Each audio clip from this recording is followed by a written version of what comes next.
Assalamualaikum warahmatullahi wabarakatuh. Saya Diamos Fitri dengan NIM 1914110055, jurusan Pendidikan Guru Madrasah Ibtidaiyah PP 19 semester 5. Pada video kali ini saya akan mereview materi mengenai laporan metodologi penelitian. Pada subtopik pertama yaitu terkait komponen laporan penelitian eksperimen. Untuk laporannya silakan simak video berikut ini. Kemudian komponen laporan penelitian research and development. Silakan simak video berikut ini. Baik, untuk komponen laporan penelitian deskriptif, silakan simak video berikut ini.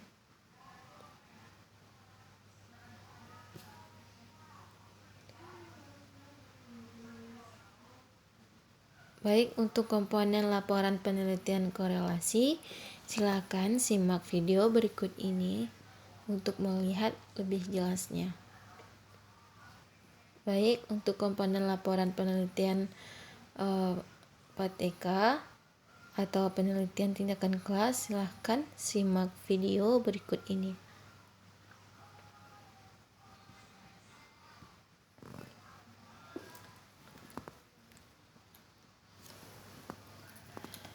Nah, untuk komponen laporan penelitian kepustakaan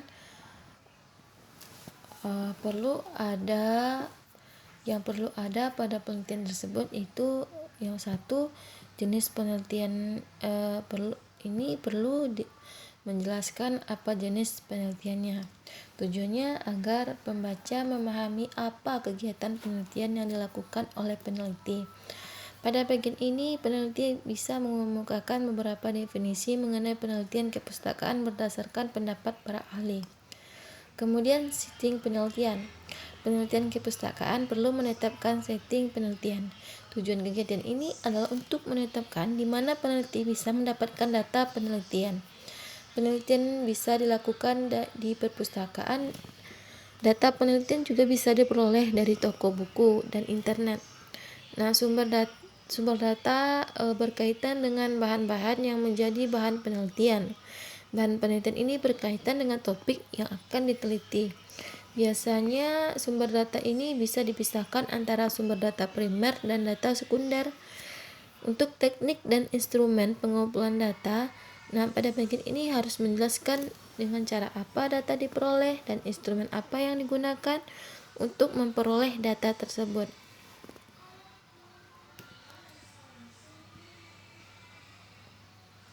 Nah, untuk komponen laporan penelitian mix,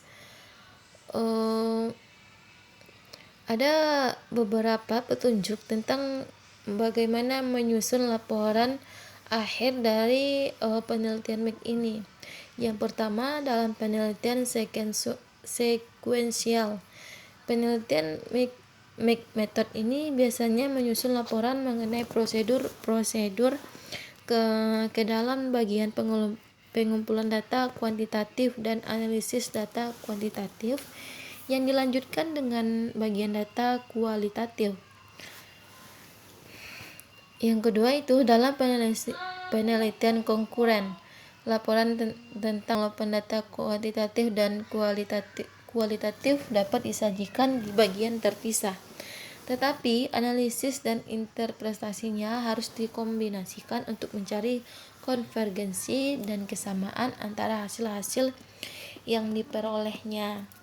Nah, dalam penelitian transformatif, susunan biasanya meliputi pembahasan mengenai isu advokasi di awal proposal.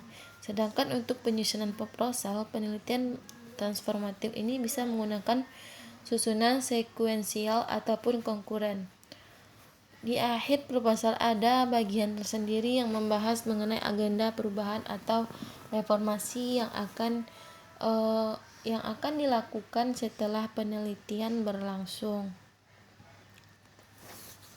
Untuk subtopik berikutnya yaitu ada cara melakukan cek plagiasi pada karya tulis ilmiah. Nah, cara cek plagiat resmi online gratis menggunakan beberapa aplikasi. Nah, ada beberapa aplikasi yang bisa kita gunakan. Yang pertama itu aplikasi Small SEO Tool. Yang kedua yaitu ada Copyscape. Yang ketiga yaitu ada Plexscan. Yang kemudian yang terakhir ada Unicheck. Nah, tip memilih situs untuk mengecek plagiarisme. Yang pertama, memilih situs yang dikenal kredibel. Hal ini penting untuk memastikan bahwa situs tersebut memang memaparkan hasil pengecekan yang juga kredibel. Sebab jika asal-asalan dalam memilih situs, tentu ada kemungkinan hasil pengecekannya kurang akurat. Efeknya ada kemungkinan masih ada unsur plagiat namun tidak terdeteksi oleh sistem di situs tersebut. Jadi usahakan untuk mencari yang sudah terpercaya agar hasil tulisan yang dicek benar-benar bebas dari plagiat. Kemudian tipnya itu mudah untuk diakses. Kemudian banyak direkomendasikan.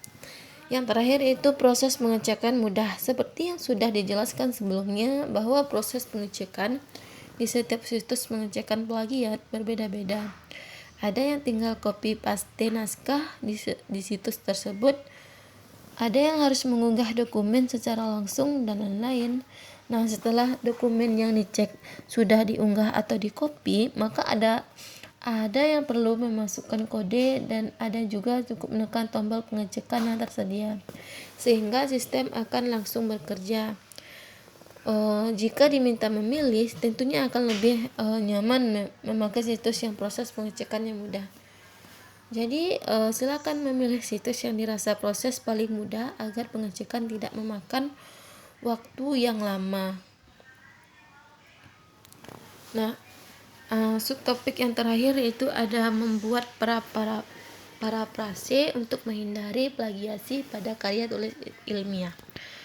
Sebelumnya, plagiarisme ini adalah kegiatan mengakui karya tulis orang lain sebagai karyanya sendiri atau tanpa menyebutkan sumber dari mana pendapat tersebut diambil.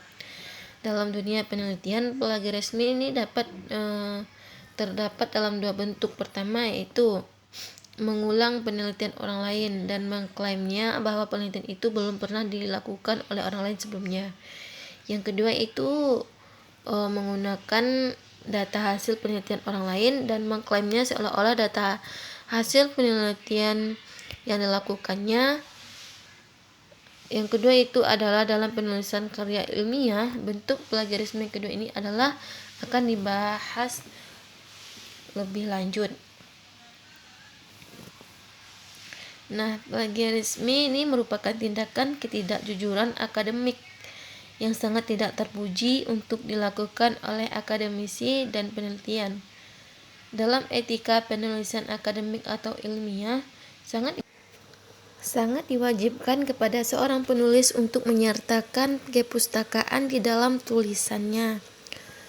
Untuk mencegahnya, seorang penulis harus terampil melakukan teknik paraphrasing dan teknik pengutipan. Adapun langkah-langkah yang dapat kita lakukan, yang pertama yaitu bacalah berkali-kali tulisan orang lain yang ingin kita parafrase sehingga kita mendapatkan maknanya. Kemudian selama membaca, buatlah catatan tentang kata-kata kunci dari tulisan tersebut. Yang ketiga yaitu tutup buku dan jauhlah dari sisi kita. Yang keempat yaitu mulailah menulis makna dari tulisan yang kita baca tersebut dengan menggunakan kata-kata dengan gaya bahasa kita sendiri. Nah, setelah selesai membaca, bandingkanlah tulisan versi kita dengan versi aslinya untuk meyakinkan bahwa versi kita maknanya sama dengan versi aslinya. Adapun langkah yang terakhir itu catat kepustakaan aslinya untuk digunakan dalam kepustakaan artikel kita. Untuk review materi kali ini saya sudahi dengan wassalamualaikum warahmatullahi wabarakatuh.